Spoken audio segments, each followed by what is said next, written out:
निसर्गाचे अनेक चमत्कार आणि भूगर्भातील गूढ बदल आपल्याला नेहमीच थक्क करत असतात। असाच एक निसर्गाचा अद्भुत चमत्कार सध्या बुलढाणा जिल्ह्यात पाहायला मिळतोय। खामगाव तालुक्यातील लाखनवाडा परिसरात चक्क गारगोट्यांचा डोंगर समोर आलाय।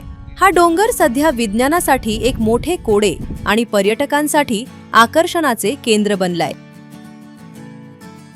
पण इथं या परिसरामध्ये डोंगराळ भागामध्ये आलेलो असून आम्ही लाखनवाडा या गावाच्या शेजारी असलेल्या या पहाडावरती संपूर्ण पहाडावर तुम्हाला मोठमोठाले दगड दिसतात। मात्र काही भाग असा आहे की या ठिकाणी पांढरशुभ्र गाराने गच भरलेला हा डोंगर आहे। हा अतिशय मनमोहून घेणारा डोंगर आहे। या डोंगराच्या या शुभ्र गारामुळे या ठिकाणी संबंधित खात्यातील लोकांनी याचं संशोधन करावं आणि याच्यावर संबंधित खात्यांनी संशोधन करून एक चांगला पर्याय निवडावा अशी आमची या परिसरातील जनतेची मागणी आहे। आज आपण लाखनवाडा गावाच्या या डोंगराळ प्रदेशामध्ये या ठिकाणी आहात।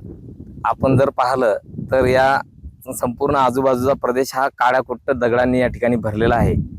पण एक कुतूहलाचं ठिकाण जर म्हटलं तर ते या धारोड रोडवर असणारे एक टेकडी आहे। त्या टेकडीवरती भरगच्च अशा या गारा ह्या आपल्याला पाहायला मिळतात। ह्या एक म्हणजे संशोधनाचा एक विषय त्या ठिकाणी निर्माण होत आहे की आजूबाजूला सर्व ठिकाणी असणारे हे काळाशार डोंगर आणि त्याच्या काळ्याशार डोंगराच्या मध्ये जेव्हा पाऊस पडतो आणि जेव्हा हा संपूर्ण परिसर हिरवागार होतो त्यावेळेस ह्या ज्या काही गारा आहेत ह्या गारा पांढऱ्या शुभ्र गारा ह्या शोभून त्या ठिकाणी दिसतात आणि या परिसराचं नैसर्गिक सौंदर्य या ठिकाणी खुलवण्याचा प्रयत्न ते करताना आपल्याला दिसतात। हे कुतूहलाचं ठिकाण असून या भरगच्च अशा गारांचा पाऊस झाल्यासारखं या ठिकाणी वाटत असून आपण शासनाने याकडे लक्ष दिलं पाहिजे की हे कशा पद्धतीनं निर्माण झालं आणि याच्या मागे काय आहे हे शोधण्याचा प्रयत्न शासनाने या ठिकाणी केला पाहिजे।